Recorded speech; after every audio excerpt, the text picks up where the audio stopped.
Bienvenue à Tribune Locale. Cette semaine, on reçoit deux invités qui sont reliés pas mal dans la vie. On reçoit Isabelle Millette et Yann Proulx à Tribune Locale.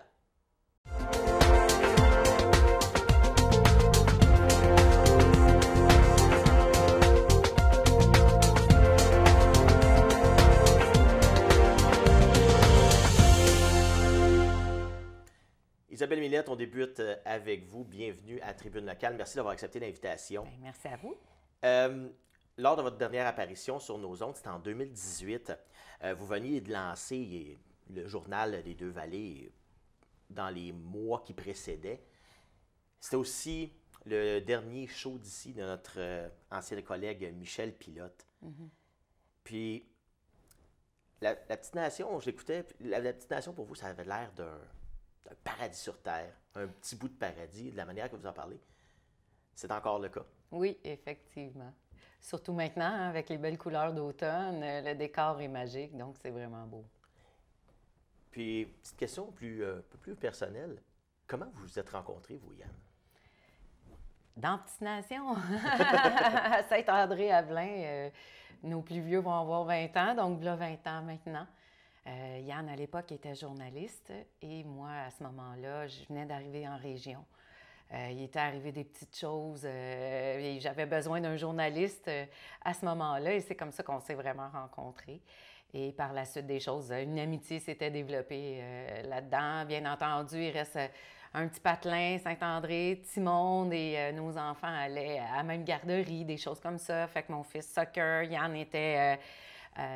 entraîneur, co-entraîneur à cette époque-là avec Jean-François Lahaye. Donc, c'était vraiment comme amical, tout ça. Puis, au fil des ans, on a tout le temps resté quand même en contact, en communication pour qu'à un moment donné, quand j'ai su qu'il n'était plus à l'emploi chez Transcontinental Média, je l'ai téléphoné parce qu'on était en début d'un plan d'affaires pour une nouvelle aventure.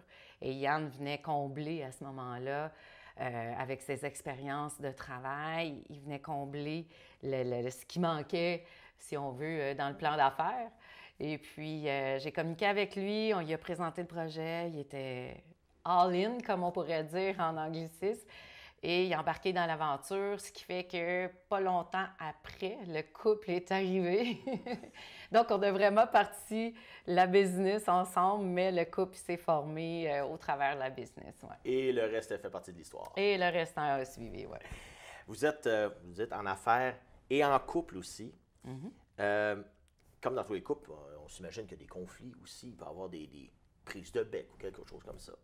Comment vous faites pour ne pas amener les conflits du travail à la maison et vice-versa? Est-ce que ça se fait? Non. Non? Tu sais, Yann et moi, on a démarré dans notre moi je dis tout le temps, notre premier bureau, il était entre notre cuisine et salon. Donc, avec les enfants, tout ça, tout le monde a comme participé de près et de loin, si on veut, à le bébé qu'on construisait. Parce que pour nous, on a vraiment construit ça nous-mêmes, tout seul, avec notre argent. Puis à un moment donné aussi, tu sais, je veux dire, on n'avait comme pas le choix d'avoir le bureau à la maison parce que tu démarres une entreprise, on a le couple là-dedans, donc c'est sûr que l'entreprise fait partie de nous. Donc, c'est une réalité. Avec le temps, les événements, tout ça, c'est sûr, des prises de bec, il va en avoir. On est blanc et noir, on est complètement différents, lui et moi, on n'a pas la même façon de penser. Moi, j'ai un côté création. Des fois, il dit tout le temps, dans mon monde de licorne, puis il a raison. Puis en même temps, lui est très méthodique, très cartésien, très nouvelle, tout le temps à l'affût de tout ce qui se passe. Fait que c'est ce qui fait qu'à un moment donné, c'est ce qui nous a tracé aussi dans l'aventure de l'entreprise. C'est que mes forces se sont développées vers un endroit, tout ça, fait que j'ai pris certaines tâches et celles de Yann. Puis c'est là qu'à un moment donné, tranquillement, à force de communiquer, de « OK, qu'est-ce qui se passe, comment… » Fait qu'on a pu comme gérer un peu notre vie de couple au même titre que l'entreprise dans notre vie de couple. Fait que là, on a commencé tranquillement aussi à se dissocier en ayant un bureau, un pignon sur rue.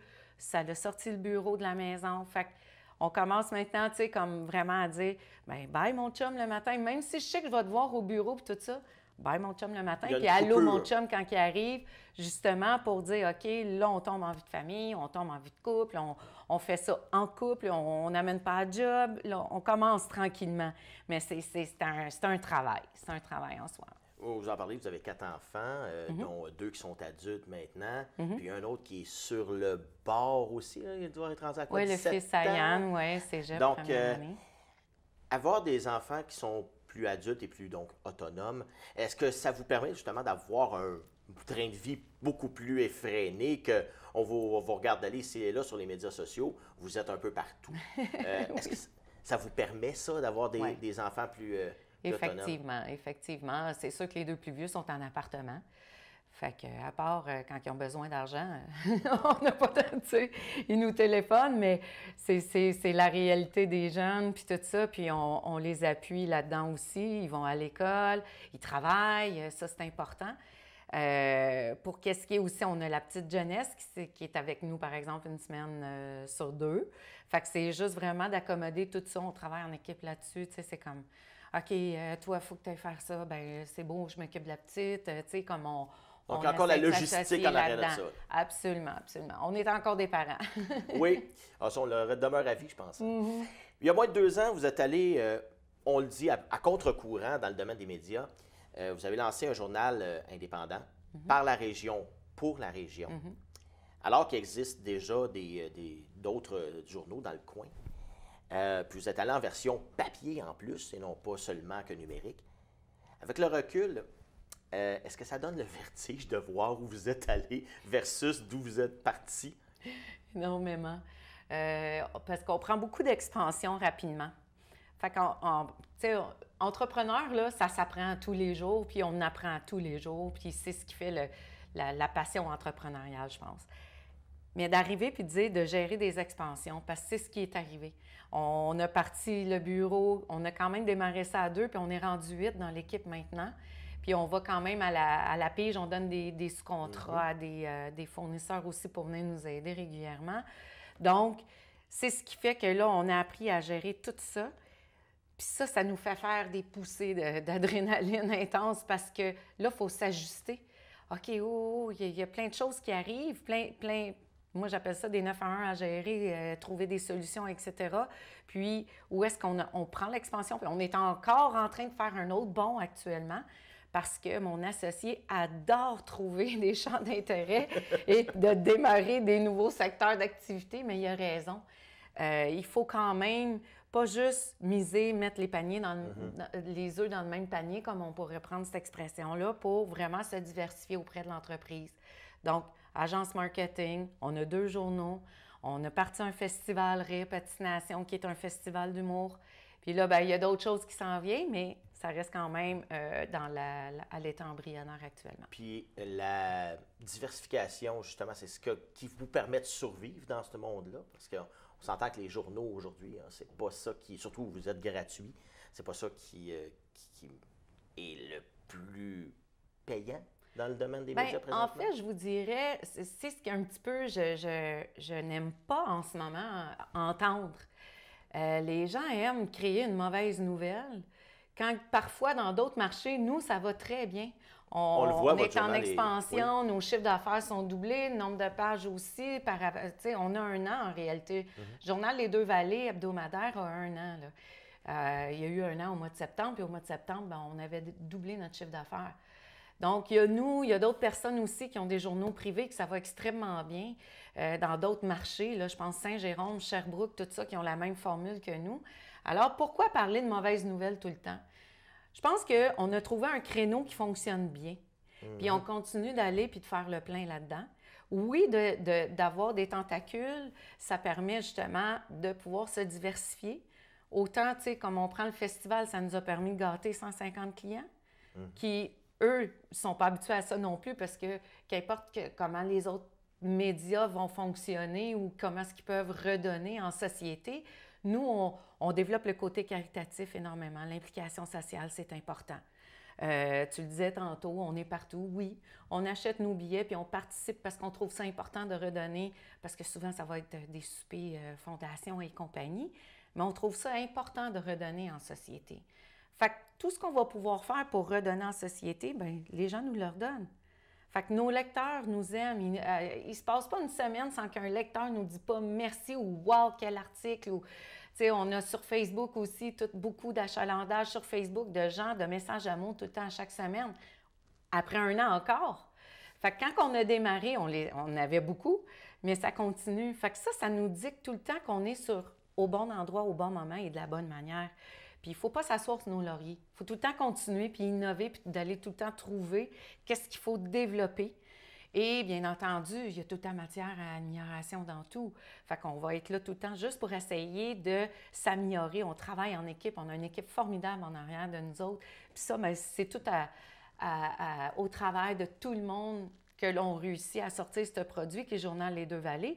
Puis pour le reste, bien, ça permet de donner du service aux entrepreneurs qui n'est pas nécessairement... il n'y a pas beaucoup d'agences marketing qui ont leurs propres médias.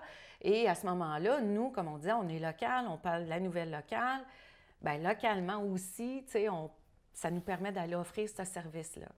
Donc, c'est un amalgame, dans le fond, de tous nos services. Vous en parlez aussi, vous aviez le lien entrepreneur qui se trouve être une agence de marketing. Qu'est-ce que ça aide, justement, l'avoir de un et l'autre combiné pour vos clients? Ensemble.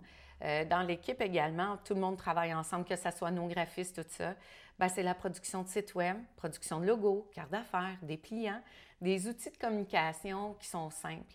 Mais ça permet aussi d'avoir l'image de marque de l'entrepreneur.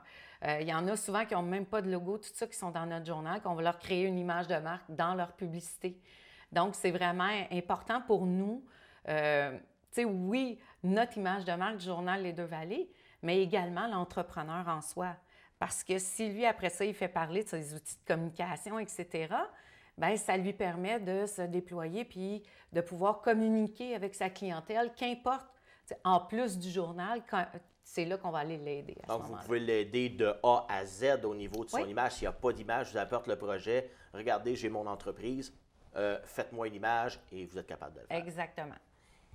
Et puis, cet été, on en a parlé récemment. Vous avez créé le festival Rire Petite Nation. On pense, c'est Yann qui a apporté l'idée. Comment on reçoit ça? On le traite de fou? Oui! Il y a eu quelques soupers là, à me convaincre, effectivement. Et probablement quelques soupirs aussi. Oui, Yann est une personne qui puis ça a été nouveau aussi pour moi d'apprendre à le connaître là-dessus. Il adore être dans l'événementiel. J'étais dans l'événementiel, puis à un moment donné, c'est sûr qu'on se dit « OK, je l'ai trop faite », comme Dominique Michel le dirait. J'arrête, c'est mon dernier bye-bye ou des choses comme ça. Puis sa passion à Yann qui me transmet tout le temps, à un moment donné, je ne suis plus capable de dire non. Il finit tout le temps par avoir les bons mots, puis à me faire « OK, on va y aller, puis let's go, on clenche, puis on le fait. » Justement, on va lui parler après la pause à Yann Proulx. On va voir son côté de la médaille en parlant du festival Rire Petite Nation, aussi de ses autres projets. Est-ce que tu sais à combien papa peut rouler dans les quartiers de Gatineau? Ben oui, jusqu'à un maximum de 40 km/h. T'es bien bon, toi. Tu veux-tu une vraie glisse? Ben oui. T'aimes ça, la vraie glisse, toi? Oui, vraiment.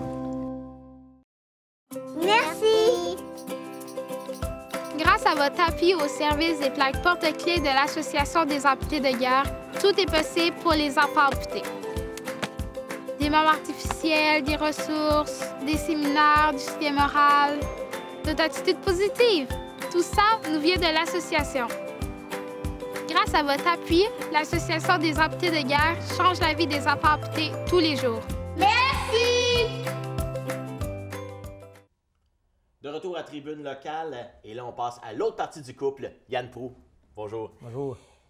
Donc, vous avez eu l'idée de partir un journal lorsque il y a eu, vous avez eu une perte d'emploi au niveau journalisme. Là, vous êtes rendu du côté plus administrateur. De passer de l'un à l'autre, comment ça se fait? Comment on découvre ça, cette fibre entrepreneuriale-là?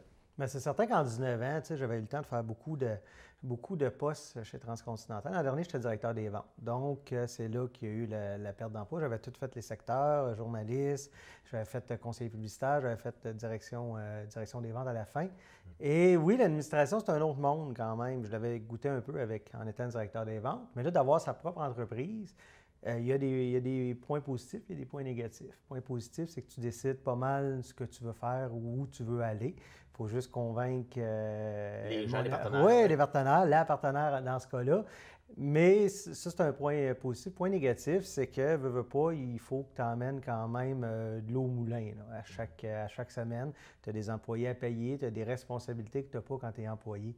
Donc, oui, c'est une perte d'emploi, mais qui est devenue une opportunité. Est-ce que lorsqu'on a commencé l'entreprise, les journaux n'étaient pas l'objectif principal, là? C'est venu après en jasant avec les gens aussi. Il y avait un besoin là. On a commencé ça avec le journal touristique pour rejoindre les gens dans les chalets, dans les campings. Et là, après ça, les gens nous ont dit hey, à l'année. À l'année, on aime ça faire affaire avec vous. C'est facile, c'est des propriétaires locaux. Voulez-vous faire d'autres journaux? Puis c'est là qu'on en est venu avec le journal Les Deux Vallées, d'être une fois au départ, une fois aux 3 mois. Puis après ça, on en est venu à dire OK, il y a un potentiel là. On va y aller à chaque semaine. Là. Puis depuis 1 an qu'on est à chaque semaine, là, les gens connaissent la marque, connaissent de plus en plus la marque. Et là, ça, c'est intéressant pour nous aussi. De plus en plus de clients. Moi, j'en reviens pas. J'en reviens pas chaque jour pour avoir vécu là-dedans pendant 19 ans du succès qu'on remporte présentement au niveau des annonceurs. Ça, c'est très important parce que sans annonceurs, il n'y a pas de journal. Donc, c'est gratuit, donc on n'a pas le choix d'avoir des annonceurs à ce niveau-là. Là. Et est-ce que, justement, le fait que vous soyez local, avec des propriétaires locaux, on le voit avec d'autres groupes qui ont plus de difficultés, qui sont des groupes un peu plus nationaux, le fait que vous soyez local et que les gens puissent vous parler directement, c'est ça qui fait votre succès? C'est ce que j'ai lancé à Mathieu Lacombe. On a rencontré Mathieu Lacombe dernièrement. Il voulait connaître là, notre position par rapport aux annonces qui ont été faites dans les journaux. Puis la première chose que j'ai dit, si vous voulez que les quotidiens fonctionnent, les quotidiens de Capital Média, redonnez ça à des intérêts locaux. Donc, je suis certain que c'est des gens de Gatineau, des gens de Sherbrooke, des gens du Saguenay qui achètent leur quotidien, ça va fonctionner parce qu'ils vont connaître leur réalité. Oui, il y a une échelle, il y a une économie d'échelle à aller au niveau que tout soit géré à Montréal, mais c'est plus la réalité. Les gens veulent retrouver la réalité locale et c'est les propriétaires locaux qui sont en mesure de le faire. Nous, parce que c'était ça à l'époque. C'était ça. Longtemps à l'époque, les gros groupes ont pris ça en main, mais j'ai jamais... c'est difficile quand même pour un groupe qui n'ont 95. J'ai déjà travaillé pour un groupe qui n'avait 95, 100 journaux à travers le Québec, de faire attention à la réalité locale. Là. Ils mettent des choses en place qui sont des décisions prises à Montréal, qui viennent un peu changer tout ce qui se passe en région. Et là, c'est les gens. Il y a toujours des employés locaux, mais qui n'ont pas nécessairement le pouvoir. Ils doivent aller avec la grosse bannière, si on veut, ou la grosse entreprise. Je pense que si on revient à la base, que ce soit des propriétaires locaux qui fassent fonctionner les journaux locaux, ça va fonctionner. Il y a plein d'endroits où il y a un succès là, parce que c'est des gens locaux qui ont repris ça. Donc, il faut revenir avec de l'économie locale, avec des gens locaux, et les journaux, ça va fonctionner à ce niveau-là. Mais il faut quand même toujours faire le virage vers le web, et c'est ce qu'on fait, là, je me casse la tête à chaque semaine, de dire, OK, qu'est-ce qu'on peut faire sur le web pour vraiment faire le virage? Parce qu'éventuellement, on est conscient de ça. Il va y avoir une disparition des journaux papier. Je te dirais, dans la région, ce n'est pas demain matin, mais nous, on fait déjà le virage là, pour se préparer quand ça va arriver. Les revenus vont être là quand même pour continuer à informer la population, mais d'une différente façon. Là. Mais comment on se distingue du web pour attirer des annonceurs aussi sur le web? Parce que c'est pas facile. C'est pas facile. Nous, ce qu'on a décidé de faire, c'est d'utiliser Facebook. Les journaux papier dénigrent beaucoup Facebook. Nous, on a décidé que ça deviendrait un allié dans notre entreprise. Donc, chaque entreprise qui annonce dans notre journal papier, on les annonce aussi sur notre page Facebook. Donc, ça, pour nous, c'est très important et ça a un succès aussi. À ce niveau-là, les annonceurs aiment ça, donc rejoindre à la fois les gens dans leur foyer, mais aussi sur Facebook. On utilise aussi beaucoup les courriels. Nous autres, on a un envoi là, qui est fait à chaque mercredi matin. Les gens reçoivent leur journal dans leur boîte courriel. Et il y a des lecteurs qui me disent, il y a des annonceurs qui disent, moi, je ne lis pas la version papier, je lis la version web que je reçois le mercredi matin dans mon courriel. Moi, je leur dis, c'est correct ça. Moi, que je te rejoigne sur papier ou que je te rejoigne sur le web, ma job est faite et l'annonceur a sa visibilité et surtout, on est en mesure d'informer la population. Donc, c'est deux aspects qui nous distinguent beaucoup, ça, d'être sur le web comme ça. On utilise beaucoup Facebook, beaucoup l'infolette qui est envoyée. Puis, on a d'autres projets qui s'en viennent là, qu'on aimerait développer là, pour encore mieux informer la population instantanément sur le web. Là.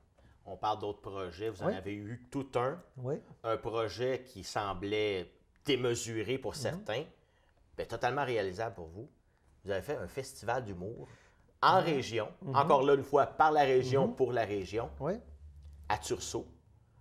Pas à Montebello, exemple donné, comme on aurait pu penser. Pourquoi la ville de Tursault est venue sur l'échiquier dans votre projet? C'est parce que la ville de Tursault est très bien positionnée géographiquement. Donc, il y a un traversier qui va rejoindre les gens de l'Ontario. On n'est pas loin de Gatineau, pas loin non plus du Lac-Simon, toute cette clientèle de villégiateurs-là. Donc, c'est en plein centre du triangle que j'appelle, là, Tremblant, Montréal et Gatineau. Là. Donc, pour nous, c'était... Et la ville nous a accueillis à bras ouverts aussi. Donc, ça faisait longtemps qu'il n'y avait pas un événement d'envergure dans la ville de Tursault. Donc, quand il y a une collaboration au niveau de la ville, en partant, ça l'aide au niveau d'un événement comme ce festival-là. Donc, c'est vraiment Tursault.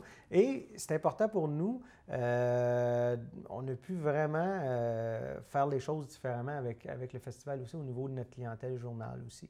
Donc, on avait des invités, des clients du journal qui étaient invités à chaque soir. On avait tout le support médiatique de notre groupe aussi, de nos journaux, notre page Facebook, de notre infolette pour rejoindre aussi les festivaliers puis les intéresser à notre programmation là, à ce niveau-là. Votre publicité a été facile, donc? Oui, on avait déjà tous les supports, mais on est allé en chercher quand même ailleurs pour rejoindre différents territoires là, géographiques. Mais ça a bien fonctionné. On avait une belle clientèle. Il y avait un aspect magique là, dans le chapiteau à chaque soir. Là. Les gens ont adoré l'expérience. Et on revient en 2020 avec une deuxième édition. Là. On travaille déjà sur la programmation en ce moment. Là. Et pour y avoir été, je peux dire que l'organisation était, pour une première, assez bien rodée. Oui. Il y a eu des bons coups, j'imagine. Il y a eu des coups un peu plus mitigés, des choses qui vont pas revenir? Ou... on est apparent. Un exemple, les spectacles dans les bars, on ne les fera pas cette année. Donc, on va se concentrer principalement à faire des spectacles sous le chapiteau, sur la grande scène. C'est ça que les gens ont acheté, c'est ça que les gens ont adoré aussi. Donc, on veut continuer à rendre l'humour accessible en milieu un peu plus rural, là, si on veut, parce que les gens doivent toujours se déplacer vers la Maison de la Culture, la scène du casino ou en milieu urbain. Donc, nous, ce qu'on veut, c'est vraiment de redonner la chance aux gens de voir des humoristes de renom. Il y en a eu. Il y en a eu. On était très contents. Là. Moi, quand je vois Michel Barrette qui est sorti de scène et qui nous dit « Wow, quelle foule », ça nous aide aussi au niveau des futures programmations. Parce qu'ils se parlent. Oui, ils se parlent. Guy Nantel, quand il est monté sur scène, Innovation en partant, il a vécu là, l'expérience. André-Philippe Gagnon aussi a adoré l'expérience. Donc, tous ces gens-là se parlent. C'est pour ça qu'on travaille déjà là, à monter notre programmation. On espère l'avoir des aussi grands noms. Là, on travaille présentement là-dessus. Vous avez parti ça quand même assez tard, si on pense que ces humoristes-là sont quand même en demande extrême. Ça a été comment faire le choix et d'approcher les équipes de gérance et compagnie? Ça a été on a embauché quelqu'un pour le faire parce qu'à un moment donné, ce n'est pas notre spécialité non plus. Puis moi, en affaires, là, la meilleure chose que tu peux faire, c'est de t'entourer des gens qui vont te faire sauver du temps pour faire ce que tu fais de mieux, dans le fond. Fait que nous autres, la programmation, c'était pas notre force. On a donné ça à quelqu'un. Il a fait tout un job. Il a fait une belle job là, d'aller chercher ces humoristes-là, tout ça. C'est comme ça fonctionne. C'est de faire des appels, des intéressés. Côté budgétaire aussi, il faut que ça rentre dans le cadre budgétaire qu'on s'est donné. Oui, parce que ces artistes-là, c'est pas donné. L'humour fonctionne au Québec. Donc, aussitôt qu'il y a une industrie qui fonctionne, veut pas, il y a une surenchère à ce niveau-là. Mais ils nous ont donné un coup de main quand même. Ils ont été assez gentils, puis de réaliser que c'était une première édition, donc ils voulaient quand même nous donner un coup de main au niveau producteur d'événements. Là. Mais là, vous avez un an pour le faire, le deuxième en 2020. Comment ça peut changer pour avoir des humoristes plus de spectacles, on pense à aller Oui, peut-être sur la scène, on aimerait ça avoir plus d'humoristes de renom à ce niveau-là, d'avoir une première partie un peu plus connue qu'on avait cette année. Donc, on va investir plus d'argent sur la scène sous le grand chapiteau. Et on veut aussi le souper-spectacle. On veut mettre ça en place un peu plus aussi parce qu'on s'est rendu compte qu'à Tursault, il n'y a pas énormément de restaurants.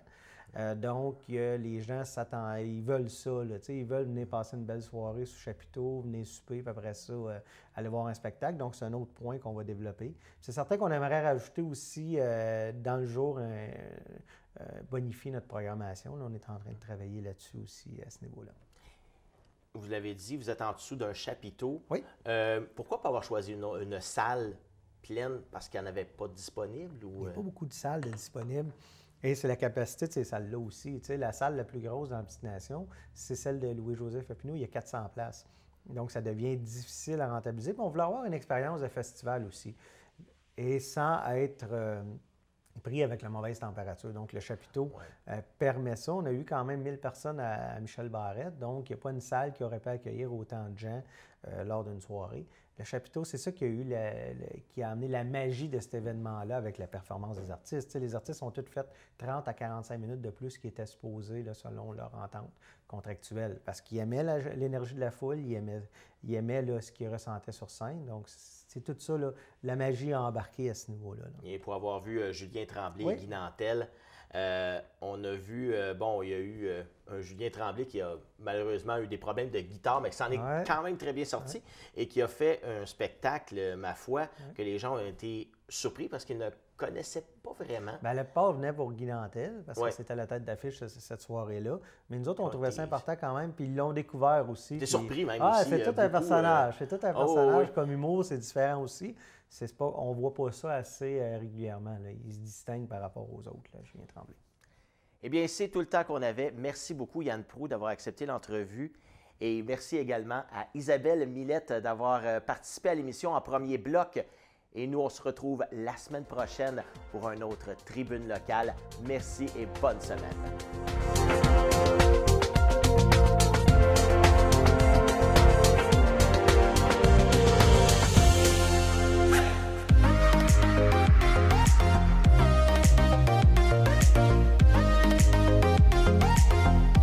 TVC Basse-Lièvre, la télé au service de sa communauté. Cuisiner sans surveiller, c'est risqué. À Gatineau, c'est plus d'un feu de cuisson par semaine. Sauriez-vous quoi faire? Ceci aurait pu être évité.